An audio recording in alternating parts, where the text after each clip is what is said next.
नमस्कार. या व्हिडिओमध्ये आपण विद्युतधारा म्हणजे करंट इलेक्ट्रिसिटी हा टॉपिक पाहणार आहोत. एमपीएससीच्या दृष्टिकोनातून अतिशय जास्त महत्त्वाचा टॉपिक आहे हा. कंबाईनची परीक्षा असू द्या किंवा राज्यसेवा असू द्या, प्रत्येक परीक्षेमध्ये याच्यावरती प्रश्न आलेलाच आहे आणि खास करून गणित याच्यावरती विचारलेले आहे.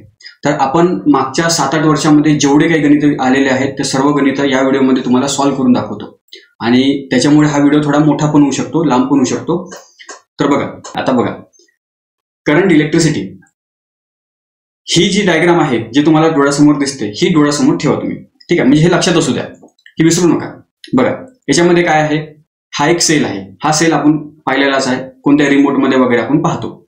त्याला वायर जोडायची आहे. हा जो सपाट भाग असतो त्याला निगेटिव्ह म्हणतो आणि जो असा टोक बाहेर निघालेला असतो त्याला पॉझिटिव्ह म्हणतो. तर याला एक वायर जोडायची, त्या वायरला असा एक कुठलाही लाईट जोडायचा आणि हे कम्प्लीट करायचं. याला काय म्हणतो आपण, क्लोज सर्किट. सर्किट आता कम्प्लीट झाला. ठीक आहे, आता बघा, जसे सर्किट कम्प्लीट झालं, याच्यामधून काय होते, याच्यामधून एक करंट तयार होतो आणि करंट याच्यामधून पास होतो पॉझिटिव्ह कडून निगेटिव्ह कडे. हा पॉझिटिव्ह आहे तर पॉझिटिव्ह कडून असा निगेटिव्ह कडे असा हा करंट जातो. ठीक आहे, असा इथून निघतो आणि इथे येऊन थांबतो, परत असा जातो, असं सर्किट कम्प्लीट करतो. मधामध्ये आपण त्याला लाईट लावला तर आता हे जे करंट आहे म्हणजे नेमकं काय आहे तर इलेक्ट्रॉन. ऍटम हा आपण टॉपिक पाहिला, तर ऍटम मध्ये इलेक्ट्रॉन फिरत असतं. जेव्हा इलेक्ट्रॉन त्याच्या बाहेर निघतो आणि समोर समोर जात राहतो, इलेक्ट्रॉन एक प्रकारे काय होत आहे, चालत आहे. इलेक्ट्रॉन चालण्यास म्हणजे काय तर करंट. फक्त एवढं एक आहे की करंटची दिशा आणि इलेक्ट्रॉनची दिशा विरुद्ध असते.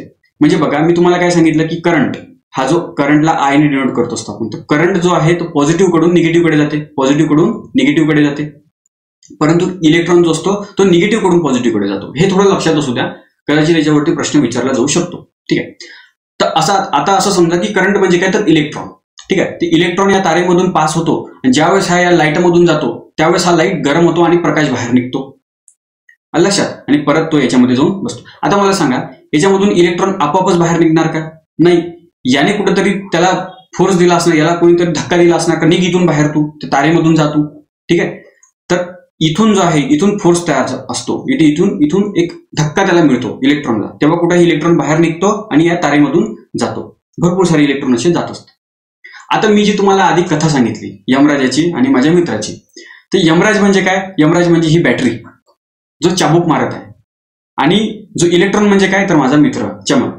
चाबूक मारल्या मारल्या हा चमन बाहेर निघाला, झोंबला ना त्याला, तर त्याच्यामुळे हा इथून बाहेर निघाला. आणि मधात त्याला अडवत कोण आहे तर हा लाईट म्हणजे काय रेजिस्टन्स. हा त्याला काय अडवत आहे, विरोध करत आहे त्याला. परंतु होत काय आहे, हा निसटून राहिला. माझा मित्र जो आहे चाबूक बसल्यावर बरोबर त्याला झोंबला आणि तो निसटल्यामुळे हा रेजिस्टन्स म्हणजे हा जो यमराजाचा जो नोकर होता त्याला शिवाय मिळायच्या, त्याला राग मिळायचा, त्याच्यामुळे हा गरम झाला. 17 वेळा त्याच्या तावडीतून सुटायचा, तर त्याच्यामुळे याला खूप जास्त राग आला. रागाच्या भरामध्ये तो झाला गरम. ठीक आहे, हा लाईट म्हणजे काय तर तो यमराजाचा नोकर जो गरम होऊन राहिला. गरम झाल्यामुळे तो त्याच्यामधून प्रकाश बाहेर निघून राहिला. ठीक आहे, आता हा जो ट्यूबलाईट असतो, ट्यूबलाईट गरम झाल्यामुळेच प्रकाश बाहेर निघत असतो. ठीक आहे, मग याच्या जागी काही पण राहू शकते. याच्या जागी हा बल्ब आहे, बल्बच्या जागी काही पण राहू शकते. असं समजा तुम्ही इस्त्री, ठीक आहे, आपण कपडे प्रेस करतो, तर त्याच्यामधून का प्रकाश बाहेर निघते का? नाही. त्याच्यामध्ये करंट ज्यावेळेस जातो त्या इस्त्रीमध्ये, त्यावेळेस त्याच्यामध्ये जे नायक्रॉमची म्हणजे जे ते प्लेट असते तर ती गरम होते. ठीक आहे, इलेक्ट्रॉन काय करतात, त्याला गरम करतात आणि गरम केल्यामुळे मग त्याचाच वापर आपण इस्त्री करायसाठी करतो. जसं पंख्यामध्ये ज्यावेळेस आपण करंट टाकतो, ठीक आहे, तर पंख्यामध्ये पण एक अशी तांब्याची अशी गुंडाळी असते, ती एक प्रकारे विरोध करते आणि विरोध करता करता ती होते गरम. त्याच्यामध्ये फोर्स तयार होतो आणि फोर्स तयार झाल्यामुळे तो पंखा फिरायला लागतो. ठीक आहे, हे जी आहे ही कथा आणि ही सर्किट याच्यावर आपलं पूर्णच्या पूर्ण इलेक्ट्रिसिटी समजायला येऊ शकते. लक्षात, तुम्हाला आता बेसिक काहीतरी थोडं समजलं असणार की रेजिस्टन्स म्हणजे काय. ठीक आहे, रेजिस्टन्स म्हणजे तो युवराजाचा नोकर आणि युवराज म्हणतो यमराजाचा नोकर. यमराज म्हणजे काय, हा पोटेन्शियल, बॅटरी पोटेन्शियल म्हणतो आपण त्याला. आणि करंट म्हणजे काय तर आपला चमन. ठीक आहे, तर असं सोप्या भाषेमध्ये तुम्ही समजून घ्या. पहा, आता एक एक करून आपण प्रत्येकाला समजून घेऊ. पहिले आहे इलेक्ट्रिसिटी, करंट. करंट म्हणजे काय, करंट म्हणजे काय, जेव्हा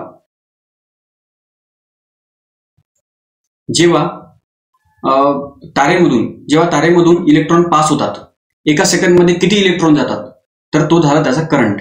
या करंटला आपण अँपियर मध्ये मोजत असतो. बघा, अँपियर एका सेकंडमध्ये वाहकातून वाहणारा इलेक्ट्रॉनचा प्रवाह. इंग्लिशमध्ये flow of electron per unit time. ठीक आहे. याचा फॉर्म्युला काय आहे? जो करंट असतो, करंटला आय ने डिनोट करत असतो. I is equal to Q. Q म्हणजे काय? तर त्या चार्ज किती आहे.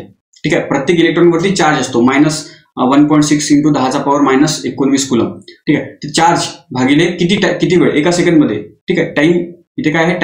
टाइम किती राहू शकतो? 1 सेकंद राहू शकतो, 10 सेकंद राहू शकतो. परंतु आपल्याला युनिट काढायचं, त्याच्यामुळे आपण इथे सेकंद घेत असतो. ठीक आहे. तर कुलमला जो चार्ज आहे, चार्जला कशात मोजतो आपण? कुलममध्ये, आणि टाइमला सेकंडमध्ये मोजतो. तर जो करंट आहे, करंटचं युनिट काय झालं? Coulomb per second. यालाच अँपियर, हे अँपियरने शोधून काढलं, त्याच्यामुळे अँपियर डायरेक्ट अँपियर पण त्याला म्हणू शकतो. ठीक आहे. तुम्ही म्हणाल की अजून पण नाही समजलं की नेमका इलेक्ट्रॉन येतो कुठून, जातो कुठून. आता बघा, आपण ॲटम हा टॉपिक पाहिलेला आहे. ॲटम मध्ये काय असते? एक न्यूक्लियस असतो, त्याच्यामध्ये प्रोटॉन न्यूट्रॉन असतात, आणि त्याच्या न्यूक्लियसच्या अवतीभोवती इलेक्ट्रॉन फिरत असतात. ठीक आहे. पहिल्या कक्षेमध्ये इलेक्ट्रॉन फिरणारे आहे, दुसऱ्या कक्षेमध्ये इलेक्ट्रॉन फिरतात, दुसऱ्या कक्षेमध्ये किती असतात? 8 इलेक्ट्रॉन असतात, तिसऱ्या कक्षेमध्ये पण इलेक्ट्रॉन असतात. ठीक आहे. जसं सोडियमच्या याच्या पहिल्या कक्षेमध्ये 2 इलेक्ट्रॉन असतात, दुसऱ्या कक्षेमध्ये 8, आणि तिसऱ्या कक्षेमध्ये एकच इलेक्ट्रॉन असतो. आता सोडियमला स्टेबल होण्यासाठी त्याला 1 इलेक्ट्रॉन द्यावा लागतो. ठीक आहे. त्याच्यामुळे हा नेहमी कुठेतरी जाण्याचा प्रयत्न असतेच त्याचा, म्हणजे इथून बाहेर निघण्याचा प्रयत्न असते. फक्त त्याला काय पाहिजे असतं? थोडासा धक्का पाहिजे असते. ठीक आहे. तर हा धक्का कोण देते? जसं आता बॅटरी. आता समजा बॅटरी आहे, आता बॅटरीमध्ये भरपूर सारी ऊर्जा आहे, तर त्या ऊर्जा थोडीशी याला मिळाली आणि हा इलेक्ट्रॉन बाहेर निघाला. तर जो बाजूचा सोडियमचा जो ॲटम आहे त्याच्यामध्ये तो गेला. जसं इथे दिसते तुम्हाला, हा बघा, हा इलेक्ट्रॉन इथे गेला, इथला इलेक्ट्रॉन बाहेर निघाला. आता हाच इलेक्ट्रॉन इथे जाईल, तर इथला इलेक्ट्रॉन बाहेर निघेल. हा याची जागा घेईल, मग इथला इलेक्ट्रॉन बाहेर निघेल, तर हा याची जागा घेईल. अशा प्रकारे हा इलेक्ट्रॉन दुसऱ्या ॲटमवरती जात आहे. म्हणजे इलेक्ट्रॉन काय होत आहे? दुसरीकडे जात आहे, चालत आहे. तो इलेक्ट्रॉन चालत आहे, म्हणजेच काय? तर करंट तयार होते इथे. ठीक आहे. इलेक्ट्रॉनची मोशन म्हणजेच काय? तर करंट. आलं लक्षात? फक्त एवढा एक फॉर्म्युला लक्षात असू द्या की आय म्हणजे काय, करंट म्हणजे काय, तर Q/T. क्यू म्हणजे काय? तर त्याच्यावरती किती भार आहे, चार्ज. ठीक आहे. आणि टी म्हणजे काय? तर टाइम, वेळ. 1 अँपियरचा आकडा किती, म्हणजे 1 अँपियरची किंमत किती असते? तर 6.25 गुणिले 10⁻8 कुलम पर सेकंड किंवा इलेक्ट्रॉन पर सेकंड. तर हे लक्षात ठेवायची गरज नाही, फक्त हा फॉर्म्युला लक्षात असू द्या. ठीक आहे. आणि त्याचा युनिट कुलम पर सेकंड. ठीक आहे. आता बघा, मी तुम्हाला आधी सांगितलं की इलेक्ट्रॉनची दिशा कशी असते? निगेटिव्ह कडून पॉझिटिव्हकडे, म्हणजे ऋणाकडून धनाकडे. परंतु करंटची दिशा त्याच्या अगदी उलट असते, म्हणजे धनाकडून ऋणाकडे, म्हणजे पॉझिटिव्ह कडून निगेटिव्हकडे. आणि या करंटला आपण अॅमीटरमध्ये मोजत असतो. आलं लक्षात? एवढं लक्षात असू द्या. आता पुढे जाऊया आपण. क्लर्क 2017 मध्ये एक प्रश्न विचारलेला होता. प्रश्न याच्यावरच आहे, याच्या करंटवरती आधारित आहे.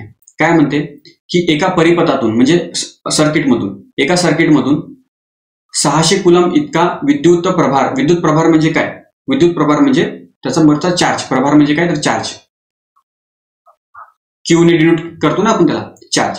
सलग 10 मिनिटे वाहत असेल, म्हणजे किती वेळ? टाइम किती आहे? 10 मिनिट.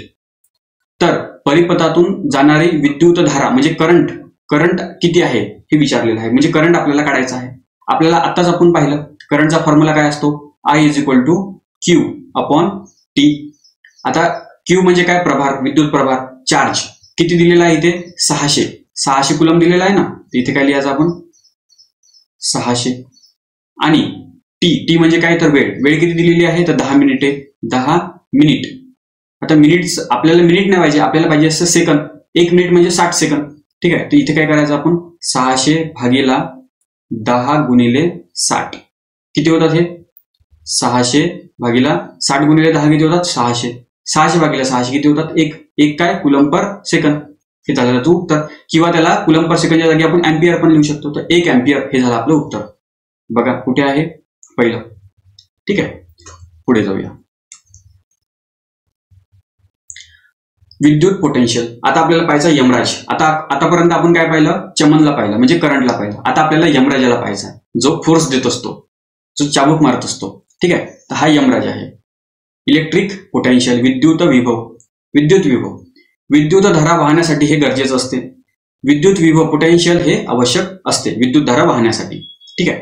आता विभवांतर म्हणजे पोटेन्शियल डिफरन्स म्हणजे काय? आता बघा, याच्यामध्ये हा एक आहे आपला सेल, ठीक आहे, हे त्याचा टोपीवाला, म्हणजे टोपीवाला काय, तर हा काय असतो पॉझिटिव्ह आणि हा सपाटवाला निगेटिव्ह असतो. ठीक आहे, इलेक्ट्रॉन जे असतात ते कुठे असतात, निगेटिव्ह कडे असतात, साहजिक आहे ना, म्हणून तर तिथे निगेटिव्ह चार्ज आला. हे काय सगळे इलेक्ट्रॉन आहे.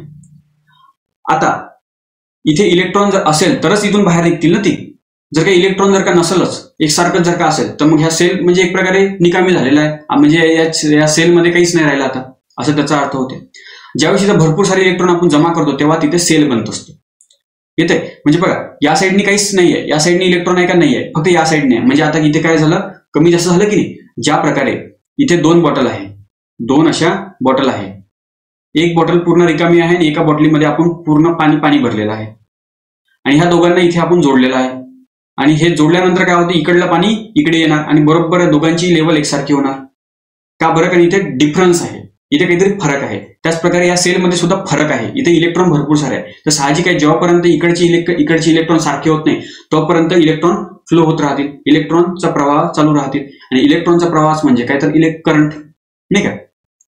तर हे जिथे बनत असतो तर याला आपण सेल म्हणतो, आणि यालाच काय म्हणतो, पोटेन्शियल डिफरन्स. आता डिफरन्स किती आहे डिफरन्स, त्यानुसार मग त्याचा व्होल्टेज तयार होत असतो, म्हणजे त्याचं व्होल्टेज आपण सांगत असतो. जेवढा जास्त डिफरन्स तेवढं जास्त व्होल्टेज. आपण म्हणतो ना आपल्या घरी 220 230 व्होल्टेजचा करंट येत असतो, म्हणतो ना आपण, तर तेवढ्या याचा. तर अशा प्रकारे विभवांतर म्हणजे काय. आता डेफिनेशन पाहिजे आपल्याला. डेफिनेशन एवढं पण पाहावं लागते का, तर नाही, प्रश्न येतात. 2012 मध्ये पण एकदा STI मध्ये प्रश्न आलेला होता, त्याच्यामुळे पाहून घ्या. पोटेन्शियल डिफरन्सचा व्याख्या काय आहे. पोटेन्शियल डिफरन्स म्हणजे काय, विभवांतर म्हणजे काय, तर एक प्रभारित कण म्हणजे इलेक्ट्रॉनने स्थानांतरित होण्यासाठी केलेले कार्य म्हणजे काय, तर विभवांतर. म्हणजे एक इलेक्ट्रॉन आता या तारेने जर का आपण इथे जोडलं याला, तर एका इलेक्ट्रॉनला या तारेमधून जाऊन या बाजूने जाण्यासाठी जेवढी ऊर्जा लागत असते ते म्हणजे काय, तर पोटेन्शियल डिफरन्स. ठीक आहे, कसं, तर हे जे आहे पोटेन्शियल डिफरन्स म्हणजे सरळ आपण व्ही म्हणू त्याला आपण. तर व्ही कशावरती कसं असते, तर इलेक्ट्रॉनने किती काम केलं, म्हणजे काम म्हणजे काय, तर वर्क. आपण किती वेळेमध्ये केलं, तर टाइम नाही, इथे चार्ज आहे, कुलम, किती काम केलं आणि किती चार्ज लागला त्याला. ठीक आहे, तर W/Q हा काय झाला, पोटेन्शियल डिफरन्सचा फॉर्म्युला झाला. तर हे थोडं एक लक्षात असू द्या. ज्या प्रकारे आपण करंट I = Q/T म्हणलं होतं, त्याच प्रकारे आता V = W/Q. W काय आहे, काम आहे, वर्क. कोणी केलेलं, इलेक्ट्रॉननी केलेलं, आणि इलेक्ट्रॉनवरती चार्ज म्हणजे हा. ठीक आहे, आता हा जो पोटेन्शियल डिफरन्स V जो आहे तर कशात मोजत असतो, व्होल्टेजमध्ये किंवा व्होल्टेजमध्ये. कारण व्होल्टा नावाचा जो सायंटिस्ट होता, अलेक्झांडर व्होल्टा, त्यानेच हे पहिल्यांदा आपल्याला सांगितलं. त्याने पहिल्यांदा सेल बनवला होता. ठीक आहे, विद्युत घट, मराठीमध्ये त्याला आपण विद्युत घट म्हणतो सेलला. हे पहिल्यांदा त्याने बनवलं होतं, म्हणून त्याच्या नावाने त्याचं युनिटला पण नाव व्होल्ट असं दिलेलं आहे. त्याच्यानंतर ओहम आला. म्हणजे बघा, आता आपण पाहिलं चमनला पाहिलं, करंटला पाहिलं, त्याच्यानंतर आपण याला पण पाहिलं, आपल्या यमराजला पण पाहिलं, म्हणजे पोटेन्शियल डिफरन्स. त्याच्यानंतर आपल्याला पाहायचं आता यमराजाचा जो नौकर आहे त्याला. ठीक आहे, आता इथे ओहम येतो, रेजिस्टन्सला पाहायचं आपल्याला. तर ओहमचा नियम काय म्हणतो, की ज्यावेळी एखाद्या तारेमधून करंट जर का पास होत असेल तर तो करंट किती असतो, कशावरती अवलंबून असते, तर त्याचा पोटेन्शियल डिफरन्स किती आहे त्याच्यावरती अवलंबून असते. म्हणजे असा सेल आहे जो 2 व्होल्टचा आहे, आणि दुसरा जो सेल आहे तो त्याच्यापेक्षा मोठा आहे, तो 4 व्होल्टचा आहे. तर साहजिक आहे, करंट कशामधून जास्त राहणार, 4 व्होल्टमधून बाहेर जास्त करंट निघणार. म्हणजे जो करंट, व्होल्टेज आणि करंट हे एकमेकांशी डायरेक्टली प्रोपोर्शनल आहे. व्होल्टेज जास्त तर करंट जास्त, व्होल्टेज कमी तर करंट कमी. ठीक आहे, आता ज्यावेळी आपण हा डायरेक्टली प्रोपोर्शनल हा जो चिन्ह आहे हे जरा ज्यावेळी आपण काढू तर त्याच्या जागी काहीतरी घेईन ना, कोणतरी कॉन्स्टंट घेईन, तर हा R असतो. R म्हणजे काय, तर रेजिस्टन्स, यमराजाचा नौकर जो गरम होऊन राहिला तो. ठीक आहे, तर हे झालं आता आपलं शेवटचं म्हणजे एक महत्वाचा फॉर्म्युला. हा फॉर्म्युला तुम्ही लक्षात असू द्या. झोपेमधून जरी उठवलं तरी पण हा फॉर्म्युला तुम्हाला आठवला पाहिजे. कसा फॉर्म्युला आठवण्याचा एक ट्रिक कशी, तर याला काय करू आपण, I ला पहिले घेऊ, त्याच्यानंतर R ला घेऊ. म्हणजे V = IR. आता बघा, एक शब्द तयार होतो, वीर नाव असते ना कोणाचं, एखाद्या मुलाचं वगैरे वीर असं नाव असते. तर वीर हा एक ट्रिक लक्षात ठेवा, V = IR, वीर.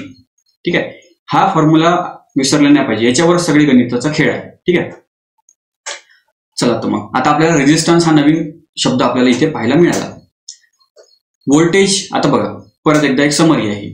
व्होल्टेज हा इलेक्ट्रॉनला पुढे ढकलतो आणि रेजिस्टन्स हा इलेक्ट्रॉनला अडवतो. व्होल्टेज हा पुढे ढकलतो म्हणजे हा काय, हा चमनला मारणारा, चाबूक मारणारा यमराज, आणि रेझिस्टन्स म्हणजे काय, तर यमराजाचा नोकर त्या चमनला पकडणारा, ठीक आहे, त्याला पळण्यापासून थांबवणारा. लक्षात. तर असं आहे ते. चला आता आपण रेझिस्टन्सला आणखी थोडं डिटेलमध्ये पाहूया. विद्युत रोध. विद्युत रोध म्हणजे काय, तर रेझिस्टन्स. आता हा जो रेझिस्टन्स असतो, इलेक्ट्रॉनच्या प्रवाहाला वाहकातील अणूच अडथळा आणत असतात. म्हणजे बघा आता जसं हे इथे सेल लावलेला आपण, हा सेल आहे, हा पॉझिटिव्ह हा निगेटिव्ह, आणि त्याला वायरने जोडलेला आहे. आता या वायर सुद्धा पण बघा थोड्या वेळानंतर आपण वायर सुद्धा गरम येत असतो. ठीक आहे, का बरं, कारण वायर मधला जो म्हणजे जो धातू कोणता वापरतो आपण वायरसाठी, एक तर अल्युमिनियम किंवा तांबे वापरत असतो. जो चांदी आहे, चांदी पण चांगल्या प्रकारे इलेक्ट्रिसिटी वाहून घेऊ शकते, परंतु चांदी आपल्याला परवडत नाही, खूपच महाग आहे चांदी, त्याच्यामुळे आपण चांदीचा वापर करत नाही, आपण वापर करतो तांब्याचा. तर तांब्याचा तार आहे इथे, तर तांब्याच्या तारामधून ज्यावेळेस इलेक्ट्रॉन जातात म्हणजे करंट जातो, त्यावेळेस तांब्याचा तार सुद्धा गरम होतो. म्हणजे काय, तर तांब्याचा ताराच्या आतमध्ये सुद्धा एक प्रकारचं रेझिस्टन्स असते. ठीक आहे, आणि जर का मधातच जर का आपण एखाद्या ट्यूबलाईट लावला, ठीक आहे, किंवा एखाद्या लाईट लावला, तर हा पण एक प्रकारे काय आहे, रेझिस्टन्सच आहे. हा पुन्हा त्या इलेक्ट्रॉनला अडवतो, अडवल्यानंतर मग तो भरपूर सारे इलेक्ट्रॉन त्याला अडले की मग आणखी जास्त तो गरम होतो, आणि गरम झाल्यामुळे त्याच्यामधून प्रकाश बाहेर निघतो. ठीक आहे, ते रेझिस्टन्स आहे. हा एक बाहेरून लावलेला रेझिस्टन्स, आणि या तारेमध्ये पण एक आतमध्ये अंतर्गत रेझिस्टन्स असते, इंटरनल रेझिस्टन्स त्याला आपण म्हणत असतो. ठीक आहे, तर म्हणून इथे लिहिलेलं आहे की इलेक्ट्रॉनच्या प्रवाहाला वाहकातील अणूच अडथळा आणत असतात. लक्षात. आता ओहमचा नियम आपण आधीच पाहिला की वाहकातून वाहणारी विद्युतधारा ही वाहकातील विभवांतराच्या समानुपाती असते, इनडायरेक्टली प्रोपोर्शनल असते, आणि हे अशा प्रकारे आपल्याला हा फॉर्म्युला पण मिळालेला होता. ठीक आहे, तर मग resistance V is equal to IR, वीर. तर मग आर ला कसं लिहिता येईल आपल्याला, V भागिले I, बरोबर आहे. आता जो V आहे, V म्हणजे काय, तर पोटेन्शियल डिफरन्स. तर हा कशामध्ये मोजतो आपण, व्होल्टेजमध्ये मोजतो, आणि करंटला कशामध्ये मोजतो आपण, अँपियरमध्ये मोजतो. ठीक आहे, परंतु म्हणजे हा काय झालं, त्याचा युनिट झालं, एकक झालं.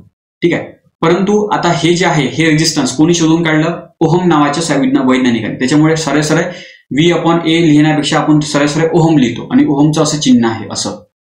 ठीक आहे, अळीसारखं, हे झालं ओहमचं चिन्ह. तर हे काय झालं, ओहम. लक्षात असू द्या.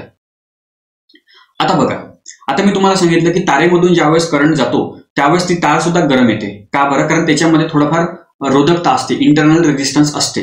आता हे किती असते, हे कशावर अवलंबून असते, तर आणखी त्याच्यासाठी कशावर अवलंबून असते, ह्या तारेची लांबी किती आहे, लेंथ, आणि ह्या तारेची जाडी किती आहे, म्हणजे किती जाड, हे तार किती जाड आहे आणि किती लांब आहे. म्हणजे जाड म्हणजे काय, तर त्याचा क्षेत्रफळ एरिया, त्याच्या एरियावरती अवलंबून असते, त्याच्या लांबीवरती अवलंबून असते. तर कशी अवलंबून असते, तर हा जो रेझिस्टन्स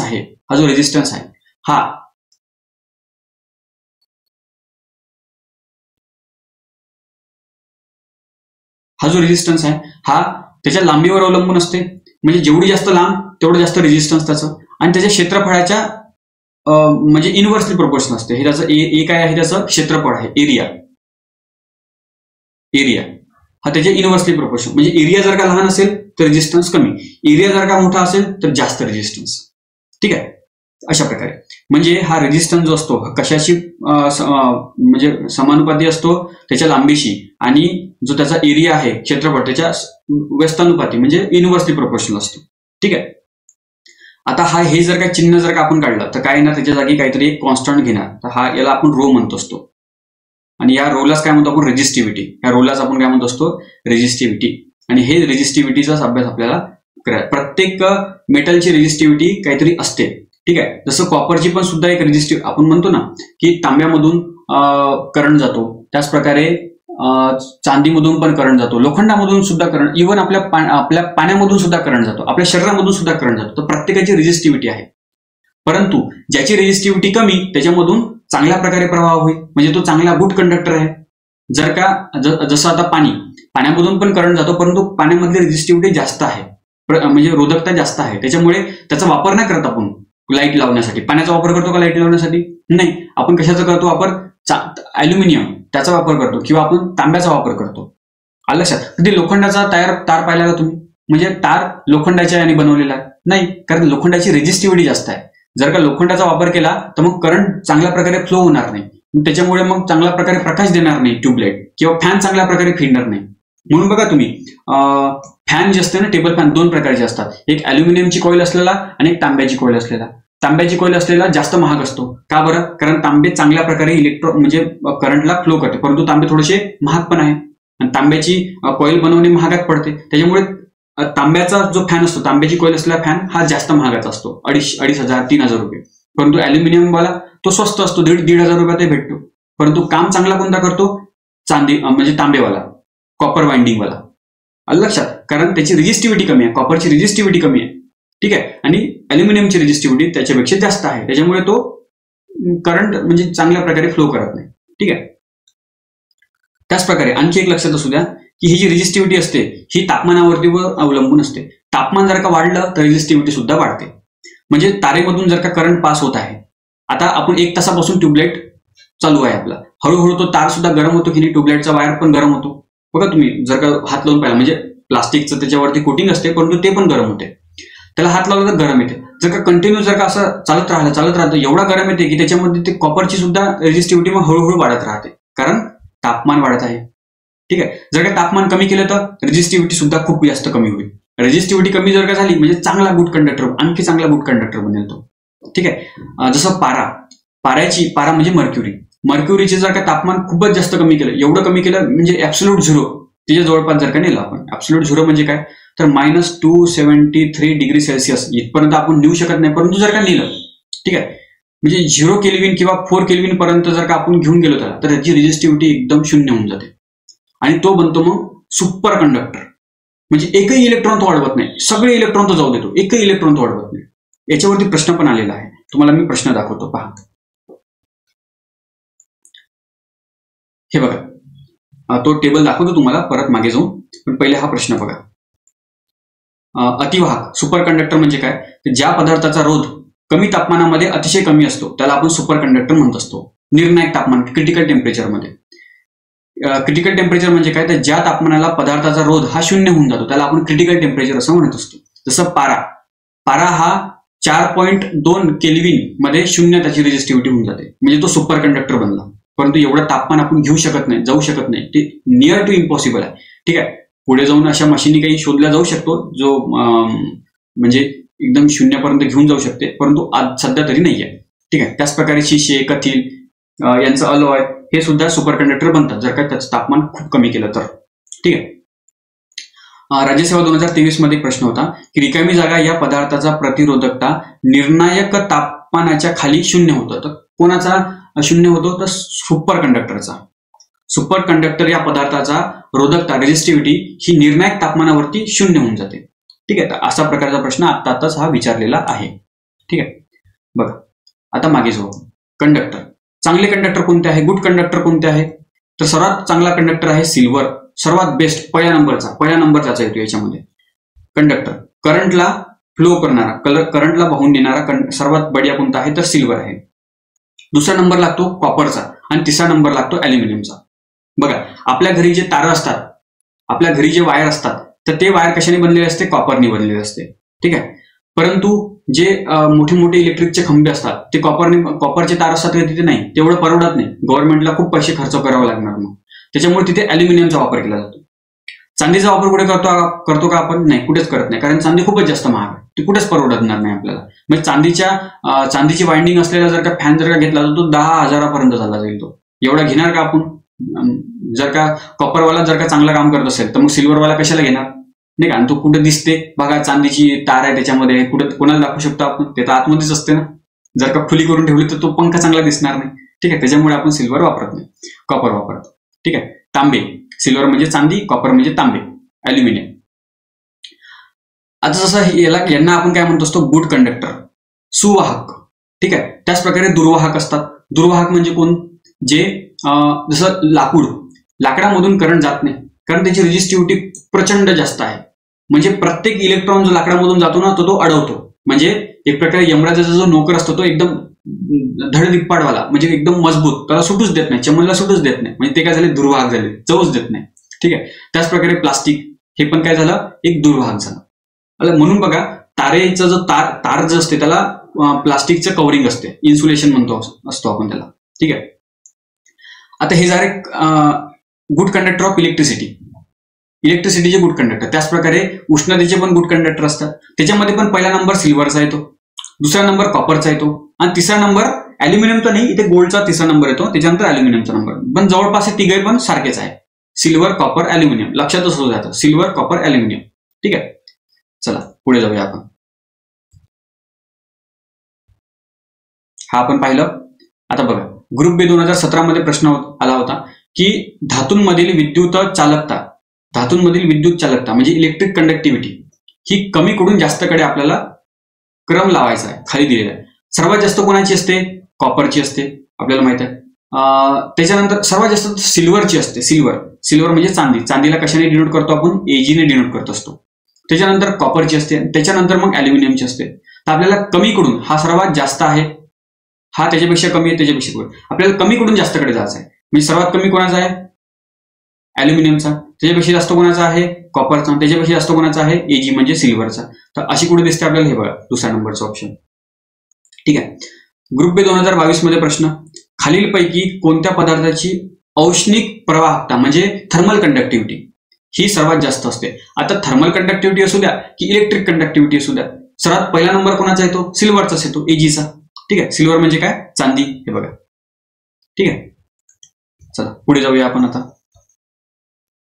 आणखी एक प्रश्न आहे. जेवढे प्रश्न आले सगळे प्रश्न मी तुम्हाला इथे या व्हिडिओमध्ये सॉल्व्ह करून देतो.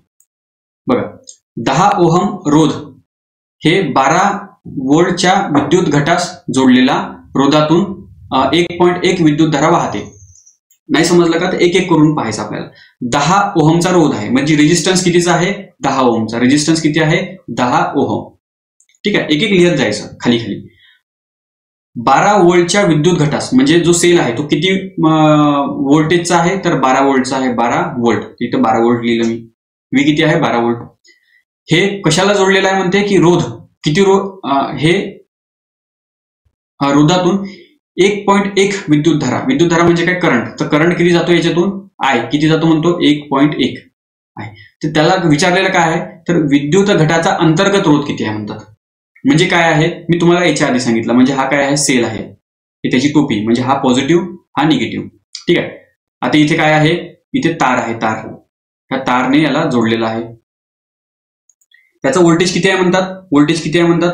12 वोल्ट या सेलचा. त्याच्यानंतर इथे काय केलेलं आहे त्यांनी? इथे एक काहीतरी आता रेजिस्टन्स म्हणजे इथे काय तर लाईट, इथे लाईट पकडून घेऊ. आता हा रेजिस्टन्स कितीचा आहे? हा कितीचा आहे म्हणतात? तर 10 ओहमचा आहे. दोन गोष्टी लिहिल्या. त्याच्यानंतर याच्यामधून जो करंट I जो जाऊन राहिला तो किती आहे? तर 1.1 एवढं सांगितलं. आता हा जो रेजिस्टन्स आहे तो बाहेरचा रेजिस्टन्स आपण लावला, परंतु तारेच्या आतमध्ये पण एक अंतर्गत रेजिस्टन्स असतो की नाही, तर तो रेजिस्टन्स आपल्याला काढायचा आहे. आपला फॉर्म्युला काय आहे? वीर. लक्षात असू द्यायचं, वीर. V = IR.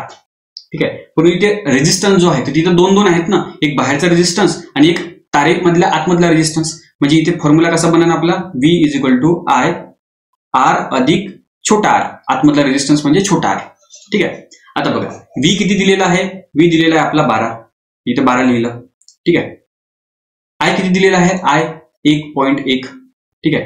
R किती आहे? मोठावाला R किती आहे? 10 आणि छोटा r आपल्याला काढायचा आहे. ठीक आहे. तर मग आता काय करायचं? ह्या 1.1 ला याच्या खाली घेऊन जायचं 12च्या. तर 12/1.1 किती होते? 10 अधिक r. पुन्हा ह्या 10 ला इकडे घेऊन जा म्हणजे वजामध्ये जाईल तो. म्हणजे आता r कसा होईल? 12/1.1 वजा 10 = r. नाही, हा छोटा r आहे ना, हा छोटा r आहे. हा काय झाला? हा छोटा r, इंटरनल रेजिस्टन्स. ठीक आहे. आता याचं तुम्ही आता सॉल्व्ह करायचं. कसं सॉल्व्ह करायचं? 1.1 गुणिले 10 किती होईल? हे 12 वजा 10 गुणिले 1.1 किती होतात? 11/1.1 = r. ठीक आहे. किती होईल? 12 मधून जर का 11 गेले तर किती उरला? 1 उरला भागिले 1.1. ठीक आहे. हा काय झाला? r झाला. आता ह्या पॉइंट काढून टाकू आपण. तर दोघांनाही वर खाली 10 ने गुणाकार करू म्हणजे 10/11. आता याचा बघा उत्तर किती तर पहा तुम्ही. आता कुठे करतो मी? इथे करतो बाजूला.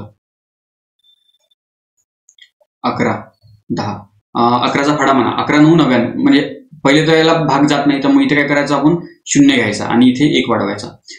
11 9 99 तर 11 9 99, इथे 99 घ्यायचा भागिले किती उरतो आता, फक्त एकच उरतो बघा. 0.9 मध्ये उत्तर आला पाहिजे. पुढे दिसते का आपलं, इथे 10 ओम, इथे 0.1 ओम, इथे 10 आणि इथे 0.9. हा हे आपलं उत्तर आहे. अशा प्रकारे आपल्याला सोडवायचं असते. ठीक आहे.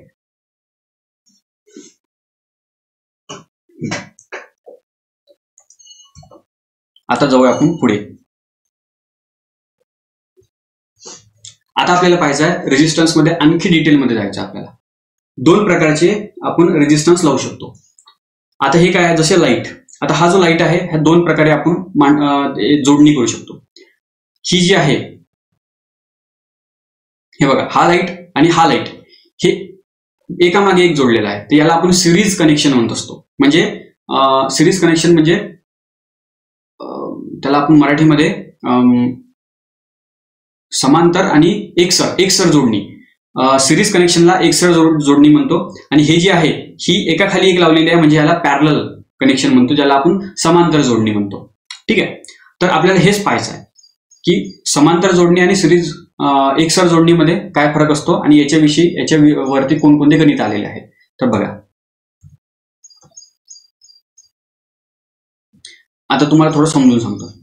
आता याच्यामध्ये बघा, आता हा काय झाला, सिरीज मध्ये झालेला आहे. त्याच प्रकारे पॅरलल मध्ये पण जोडू शकतो. म्हणजे हा काय आहे, हा सेल आहे आपला आणि याला एक लाईट जोडला आणि दुसरा लाईट सुद्धा असाच जोडला. ठीक आहे. आता याला काहीतरी व्होल्टेज असणार V, याला रेजिस्टन्स आहे R1 आणि याला रेजिस्टन्स आहे R2. ठीक आहे. त्याच प्रकारे इथे बघा, याला काहीतरी व्होल्टेज असणार V, हा काय आहे R1 आणि हा काय आहे R2, रेजिस्टन्स आहे ना तो. आता याच्यामध्ये बघा, याच्यामध्ये काय दिसते, ह्या दोन्ही रेजिस्टन्स, दोन्ही जो लाईट आहे तो डायरेक्ट या बॅटरीला जोडलेला आहे. म्हणजे जो व्होल्टेज आहे, व्होल्टेज याच्यामध्ये सारखा असणार. सारखं काय आहे, व्होल्टेज काय आहे, सारखा. परंतु याच्यामध्ये व्होल्टेज सारखा आहे का, नाही. याच्यामध्ये करंट सारखा आहे. याच्यामध्ये जो आहे तो करंट सारखा आहे. म्हणजे याच्यामध्ये I काय आहे, I सारखा. ठीक आहे. याच्यामध्ये I सारखा नाही. याच्यामधून जाणारा करंट वेगळा आहे I1 आणि याच्यामधून करंट जाणारा वेगळा आहे I2. तुम्ही म्हणाल की हे खूप डोक्यावरून जाते, जास्त नाही आहे, हे थोडंसं समजून घ्यायचं. त्याच्यानंतर मग सगळे गणित तुम्हाला याच्यावरून सॉल्व्ह करता येते. ठीक आहे. फक्त एवढं लक्षात ठेवा, हे जी याला काय म्हणतो आपण, समांतर जोडणी म्हणजे काय, पॅरलल. ठीक आहे. आणि याला काय म्हणतो आपण, सिरीज कनेक्शन म्हणजे एकसर जोडणी, एकसर जोडणी. ठीक आहे. तर एकसर जोडणीमध्ये काय सारखं आहे, करंट सारखा आहे आणि समांतर जोडणीमध्ये काय सारखं आहे, व्होल्टेज सारखं आहे. ठीक आहे. आता आपल्याला काय करायचं आहे की इथे 2 रेजिस्टन्स मी जोडले, बरोबर आहे. आता या दोघांचा म्हणजे एकत्र रेजिस्टन्स किती असणार हे आपल्याला काढायचं आहे. तर सिरीज याच्यामध्ये एकत्र रेजिस्टन्स आपल्याला काढायचा, एक रेजिस्टन्स म्हणजे एकूण रेजिस्टन्स काढायचा. त्याला कमी R1 आणि 2 याला दिलं, याला काय लिहितो मी, सिरीज आहे ना, तर RS लिहितो. तर RS किती असणार, ह्या दोघांची बेरीज डायरेक्ट, R1 आणि R2 ची डायरेक्ट बेरीज. ठीक आहे. R1 अधिक R2 हे काय झालं, एकूण रेजिस्टन्स झाला या सर्किटचा. मग हे जे पॅरलल आहे समांतर, तर समांतर मध्ये एकूण रेजिस्टन्स कसा काढतो आपण, तर एकूण रेजिस्टन्स याला काय लिहितो मी, RP लिहितो, पॅरललचा P. ठीक आहे. हा कसा काढायचा असतो, तर असा काढायचा असतो, 1/RP is equal to 1/R1 अधिक 1/R2. समजा आता हा रेजिस्टन्स किती आहे, हा सुद्धा 10 ओमचा आहे आणि हा सुद्धा 10 ओमचा आहे. तर मला एकूण रेजिस्टन्स काढायचा. तर RS कसा काढणार मी, सिरीज मध्ये जर काय याला जोडलं तर कसं काढणार, डायरेक्ट 10 अधिक 10 किती येतात, हे 20 ओम. लक्षात. आणि हेच जर का मी 10 ओमचा पॅरलल मध्ये जर का जोडलं तर एकूण रेजिस्टन्स किती येणार, तर इथे या फॉर्म्युलामध्ये टाकायचं, 1/10 अधिक 1/10 किती येणार, हे दोघांचाही जो डिनॉमिनेटर आहे तो सारखा आहे. तर मग 1 अधिक 1/10 त्याला एकच घ्यायचं, किती येतात हे 2/10. आता याला वरचं खाली आणि खालच्याला वर घ्यायचं. म्हणजे इथे काय आहे, 1/RP किती आहे, 2/10 एवढं आलं होतं ना आपलं उत्तर. ते याला या खालच्याला वर घ्यायचं म्हणजे RP. तर मग याला पण 10/2 असं उलट करावं लागेल. ठीक आहे. आता उत्तर किती येते RPचं, 10/2 5 ओम. म्हणजे याच्यामध्ये बघा काय दिसत आहे, ज्यावेळी आपण एकसर जोडणीमध्ये जोडलं तर रेजिस्टन्स काय होत आहे, वाढत आहे, 10 अधिक 10 20 होत आहे. परंतु जर का त्याच लाईटाला जर का आपण समांतर जोडणीमध्ये जर का जोडलं तर असं जर का जोडलं तर ते रेजिस्टन्स काय होते, त्यांच्यापेक्षा सुद्धा कमी होते. म्हणजे ते तर 10 होते, परंतु आता एकूण रेजिस्टन्स 10 पेक्षा कमी, 5च होऊन राहिलं. लक्षात. म्हणून बघा, आपण आपल्या घरी जी आपण जोडणी करतो, म्हणजे इलेक्ट्रिशियन आपल्या घरी येतो आणि वायर जोडतो, ट्यूबलाईट, पंखा, फ्रीज जे काही जोडतो, तर ते पॅरलल कनेक्शन असते. ह्या एक समांतर जोडणीमध्ये तो सगळी वायरिंग करत असतो. जर का अशा एकसर जर का जोडणीमध्ये केली तर मग ते लाईटच बरोबर चांगल्या प्रकारे प्रकाश देणार नाही. पंखा एकदम डीम मध्ये फिरणार, हळूहळू फिरत. परंतु आपला पंखा तर एकदम स्पीडमध्ये फिरतो. का बरं? कारण हे समांतर जोडणीमध्ये जोडलेलं आहे म्हणून. लक्षात. आता हे जे मी तुम्हाला सांगितलं त्याला एका टेबलमध्ये मी तुम्हाला इथे मांडून दिलेलं आहे. बघा, एकसर जोडणी म्हणजे काय तर सिरीज कनेक्शन, आणि समांतर जोडणी म्हणजे काय तर पॅरलल कनेक्शन. सिरीज कनेक्शन म्हणजे काय होत, मध्ये काय होत असते तर विद्युत धारा सारखी असते, ठीक आहे, परंतु बाकी व्होल्टेज आणि रेजिस्टन्स हे वेगवेगळे असते. समांतर जोडणीमध्ये काय सारखं असते तर व्होल्टेज सारखा असतो, विभवांतर सारखा असतो, मात्र करंट वेगवेगळा असतो, I1, I2, I3, ठीक आहे. आणि रेजिस्टन्स कसा काढतो, सिरीज मध्ये रेजिस्टन्स कसा काढतो, डायरेक्ट बेरीज. आणि समांतर मध्ये रेजिस्टन्स आपण कसा काढतो तर 1/R1 अधिक 1/R2 अधिक 1/R3 अशा प्रकारे आपण रेजिस्टन्स काढतो, ठीक आहे. समांतर जोडणी एकसर जोडणीमध्ये रेजिस्टन्स जो रोध असतो हे वाढवण्यासाठी वापरला जातो, जास्त होतो, 10 अधिक 10 20 झाला होता तो. परंतु समांतर जोडणी पॅरलल कनेक्शन मध्ये तो कमी होतो. रेजिस्टन्स कमी करण्यासाठी आपण पॅरलल कनेक्शनचा वापर करतो. म्हणून घरगुती जी इलेक्ट्रिक वायरिंग असते ती आपण पॅरलल मध्ये जोडत असतो. आलं लक्षात. चला,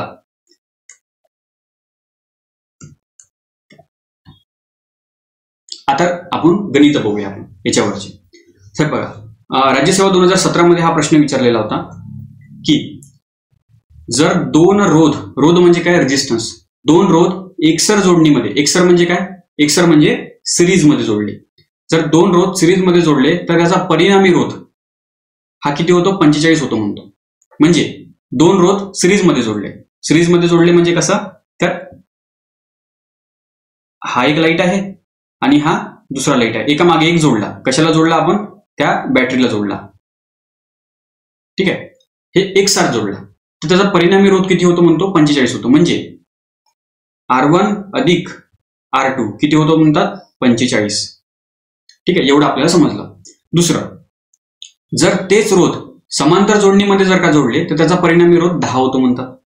समांतर जोडणीमध्ये जोडले म्हणजे कसं तर एक भागी, म्हणजे असं, हे बघा, ही बॅटरी, त्याला हे पहिला लाईट जोडला आणि हा दुसरा लाईट जोडला, त्याला आपण समांतर म्हणतो.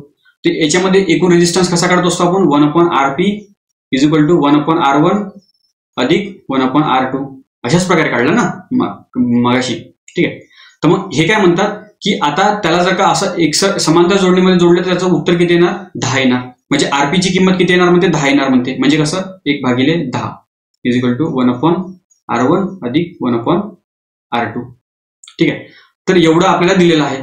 एक हे दिलेलं आहे आणि एक हे दिलेलं आहे. आपल्याला काय विचारलं तर त्या रोधांची किंमत सांगा म्हणतात, ठीक आहे. तर आपल्याला ह्या R1 आणि R2 किती असणार हे सांगायचं आहे. तुम्ही हे कसं करायचं, तर सर्वात पहिले तर जास्त डोकं नाही लावायचं. सर्वात पहिले तर कोणते ऑप्शन इलिमिनेट होतात का ते पाहायचं. कसं बघायचं, आता R1 आणि R2 ह्या दोघांची बेरीज 45 झाली पाहिजे. ऑप्शन मध्ये पाहायचं 20 आणि 25, 45 येते का, हो येते. म्हणजे हे उत्तर राहू शकते, ठीक आहे, हे उत्तर राहू शकते. दुसरं बघा, 20 अधिक 20 40 होतात, म्हणजे हे तो उत्तर डायरेक्टच चुकलं, हे कटलं ऑप्शन. त्याच्यानंतर 30 अधिक 30 60 होतात, हे पण चुकलं. 15 अधिक 30 45 होतात, म्हणजे हे राहू शकते उत्तर. म्हणजे ह्या दोघांमधून एक उत्तर आहे. आता तुम्हाला करता आलं नाही आलं तर डायरेक्ट तुक्का जरी मारला एक तरी पण म्हणजे 50-50 चान्सेस आहे. पण तो तुक्का नाही मारायचा. आपण अभ्यास केलेला आहे ना, तर उत्तर येते, ठीक आहे. आता या इक्वेशनचं काम झालं. आता या इक्वेशनला वापरून पाहायचं. आता हे जे आहे हे 20 आणि 25 हे याच्यामध्ये वापरून पाहिजे, उत्तर येते का तर पाहायचं.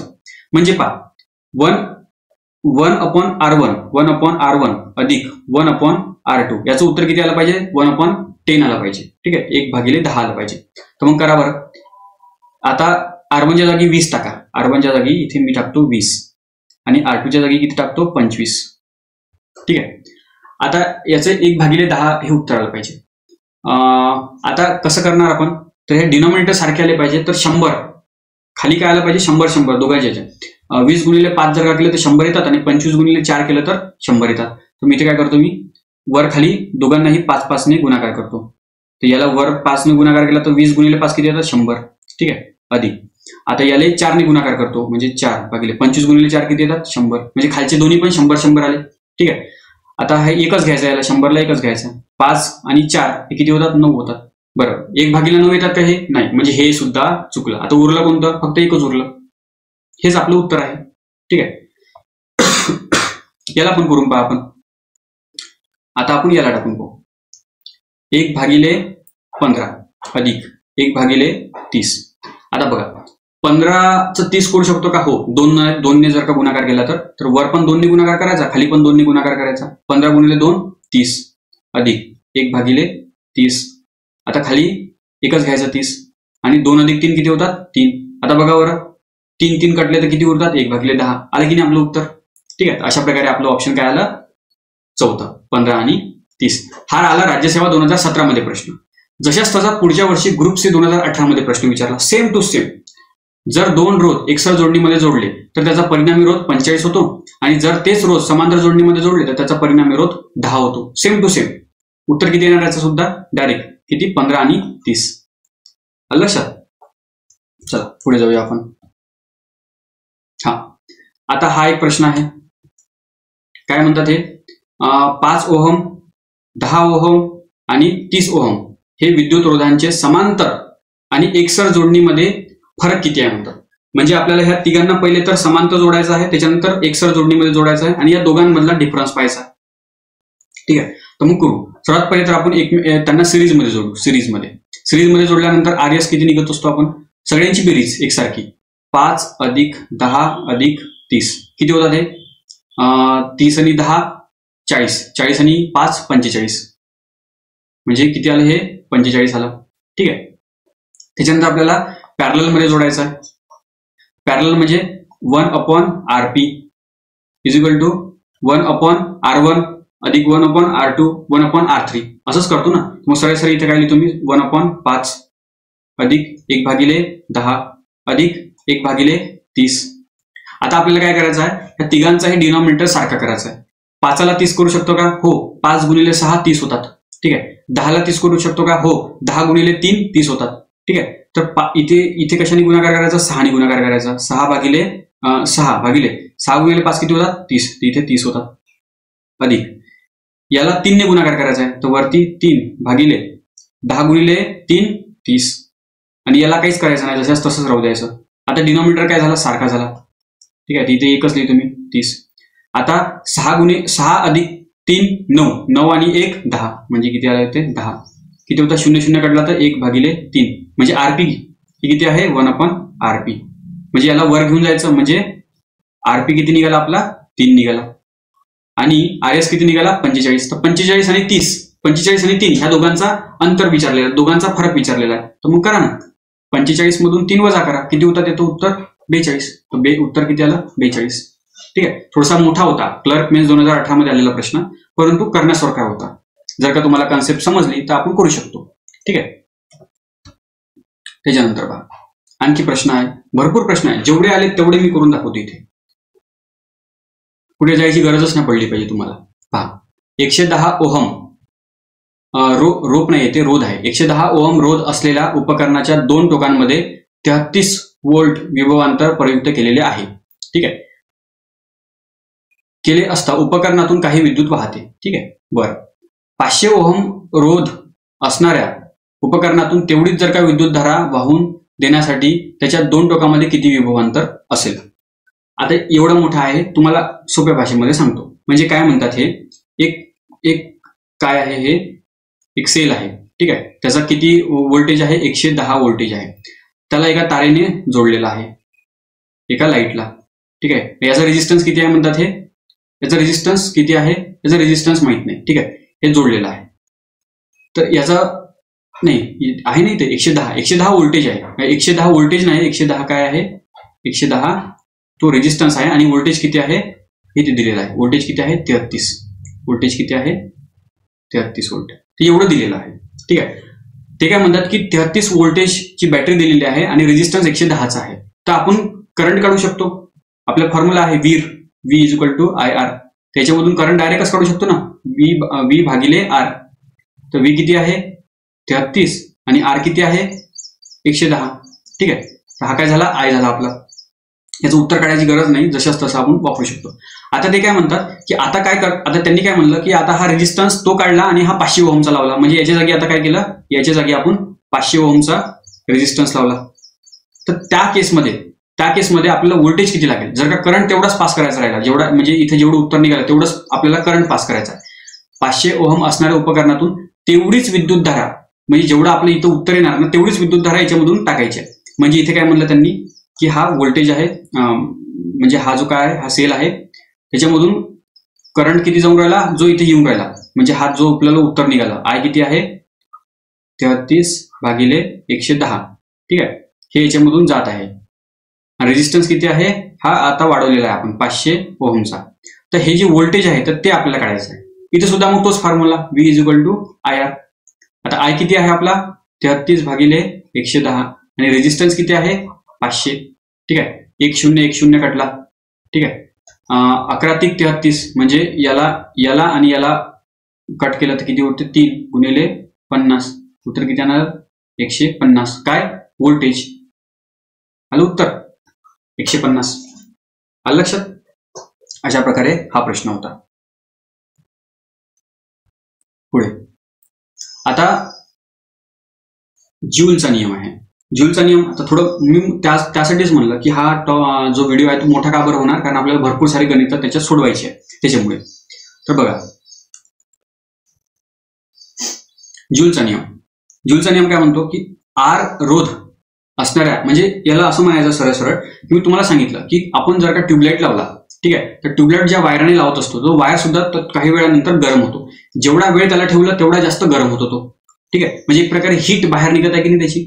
तर ते किती हीट आहे तर हे कसं मोजू शकतो आपण, त्यासाठी फॉर्म्युला आहे. आणि हा फॉर्म्युला कोणी दिला तर ह्या ज्यूलने दिलेला आहे. ज्यूल, त्यालाच आपण ज्यूल्स लॉ म्हणतो. हा काय म्हणतो की आर रोध असणाऱ्या वाहकातून टी म्हणजे एवढ्या कालावधीसाठी जर का आय एवढी विद्युतधारा वाहत असेल तर एवढी उष्णता तयार होते. त्याचा फॉर्म्युला काय आहे तर एच म्हणजे काय उष्णता I² RT. आता कसं लक्षात ठेवायचं की H = I² RT आहे. तर बघा आपण पहा हर्ट होतो. मी एखाद्याने जर का आपल्याला काही म्हणलं तर आपल्याला दुःख होते. दुःखाला आपण मराठीत इंग्लिशमध्ये हर्ट म्हणतो. नाही मी हर्ट झालो, ती हर्ट झाली. ठीक आहे. अशा प्रकारे हर्ट. तर H = IRT. तर हर्ट स्पेलिंग वेगळं आहे, परंतु आपल्याला काय फॉर्म्युला लक्षात राहायला पाहिजे. त्याच्यामुळे हर्ट वरून ज्या प्रकारे आपण वीर V = IR वीर या शब्दावर लक्षात ठेवलं, त्याच प्रकारे हर्ट वरून H = I² RT लक्षात ठेवायचं. आणि लक्षात ठेवणं गरजेचं आहे, कारण याच्यावरती प्रश्न आलेले आहे. ठीक आहे. तर बघा आता मग याची हीट जी असते, उष्णता कशामध्ये मोजतो आपण ज्यूलमध्ये मोजतो. परंतु कधी कधी काय होते ते काय आपल्याला कॅलरीमध्ये पण उष्णता मोजू शकतो. तर आपल्याला कॅलरीमध्ये विचारतात की कॅलरीमध्ये. तर अशा वेळेस मग आपल्या फॉर्म्युल्यामध्ये आपल्याला काय करावं लागेल, थोडा बदल करावा लागतो. तर आपला फॉर्म्युला काय आहे हर्ट H = I² RT. हे कशामध्ये निघणार उत्तर ज्यूलमध्ये निघणार. परंतु आपल्याला कुलम मध्ये पाहिजे असेल तर ह्या भागिले 4.18 यांनी करायचं. म्हणजे उत्तर कशामध्ये येईल आपला कुलम नाही कॅलरीमध्ये येणार. लक्षात. तर हा आपला फॉर्म्युला आहे, लक्षात असू द्या. हा ज्यूलमध्ये फॉर्म्युला आणि I² RT भागिले 4.18 कॅलरीमध्ये फॉर्म्युला. ठीक आहे. बघा 1 कॅलरी म्हणजे किती ज्यूल विचारलेला आहे याच्यामध्ये. क्लर्क मेन्स 2019 मध्ये. तर किती आहे 4.184. ठीक आहे. चला प्रश्न सोडवू आपण. जर 0.3 अँपिअर इतकी विद्युतधारा 418 रोध असलेल्या तारेच्या कुंडलातून एका मिनिटासाठी जर का वाहत असेल तर किती कॅलरी उष्णता तयार होईल. म्हणजे बघा आय किती दिलेला आहे, आय 0.3 अँपिअर. ठीक आहे. ही काय आहे विद्युतधारा आहे. रेजिस्टन्स रोध किती दिलेला आहे, आर रोध किती दिलेला आहे 418 ओहम. ठीक आहे. त्याच्यानंतर तारेच्या कुंडलातून एका मिनिटासाठी म्हणजे टाइम किती दिलेला आहे 1 मिनिट. परंतु आपण मिनिटामध्ये करत असतो का नाही सेकंदमध्ये. 1 मिनिट म्हणजे किती सेकंद 60 सेकंद. ठीक आहे. हा त्याच्यानंतर मग आपल्याला विचारलेलं आहे की उष्णता म्हणजे हीट किती कॅलरी असणार ते आपल्याला काढायचं आहे. तर आपल्याला फॉर्म्युला माहितीच आहे हर्ट H = I² RT. तर आय किती आहे 0.3चा वर्ग गुणिले आर किती आहे 418 गुणिले टाइम किती आहे 60. परंतु बघा आपल्याला उत्तर कशातून विचारलेलं आहे, कॅलरीमध्ये. तर आपल्या फॉर्म्युल्यामध्ये सुद्धा इथं भागिले 4.18 ठेवायला पाहिजे. ठीक आहे, इथे पण आपण काय करू, 4.18. आता बघा 4.18 आणि हे 418 कट होऊ शकतात. ठीक आहे, तर आपल्याला इथे पॉईंट ठेवावा लागणार. इथे पॉईंट जर का करायचं असेल तर काय करणार, पहिले 0.3चा वर्ग किती होतो, 0.09 गुणिले. आता ह्या 418ला आपण 4.18 गुणिले 100 लिहू शकतो. उरलं किती, गुणिले 60 भागिले 4.18. आता 4.18 कटला. ठीक आहे, 0.09 गुणिले 100 किती होतात, हे फक्त 9 होतात. गुणिले उरले किती, 60. तर याचा गुणाकार करायचा. 9×5 = 54 म्हणजे 540 काय कॅलरी. आलं की नाही उत्तर आपलं. ग्रुप बी 2018 मध्ये विचारलेला प्रश्न. 400 आणि किती, 540. ठीक आहे, आणखी एक प्रश्न आहे, ग्रुप सी 2018 मध्ये आलेला प्रश्न. काय विचारलेला आहे, जर 0.2 अँपियर म्हणजे आय किती दिलेला आहे आपल्याला, 0.2 अँपियर इतकी विद्युत धारा 100 रोध असलेल्या, म्हणजे रेजिस्टन्स किती दिलेला आहे, 100 ओहम तारेच्या इस्त्रीमधून 1 मिनिटासाठी वाहत असेल, म्हणजे टाइम पण दिलेला आहे 1 मिनिट. 1 मिनिट म्हणजे किती सेकंद, 60 सेकंद. ठीक आहे, तर किती जूल उष्ण, आता जूल मध्ये विचारलेला आपल्याला. ठीक आहे, तर आपल्या फॉर्म्युल्यामध्ये सरळ फॉर्म्युला कसा विचार असणार, I²RT. खाली भागिले 4.18 करायचं का, नाही, आता करायची गरज नाही कारण जूल मध्ये विचारलं. आय किती आहे, 0.2चा वर्ग गुणिले आर किती आहे, 100 गुणिले टाइम किती आहे, 60 आहे. आता 0.2चा वर्ग किती होतो, 0.04 गुणिले 100 गुणिले 60. आता 0.04 गुणिले 100 किती होतात, 4 गुणिले 60. 6×4 = 24 म्हणजे 240 काय जूल. आपलं उत्तर किती येणार, 240. ठीक आहे, एवढं सोपी आहे. पुढे जाऊया आपण. संपलं. अशा प्रकारे हा जो टॉपिक आहे इथे संपतो. ठीक आहे, आय होप तुम्हाला समजलं असणार. थोडा मोठा व्हिडिओ आहे, परंतु आपण जेवढे काही प्रश्न होते ते सगळे सॉल्व्ह केले, त्याच्यामुळे हा थोडा मोठा झाला. ठीक आहे, धन्यवाद.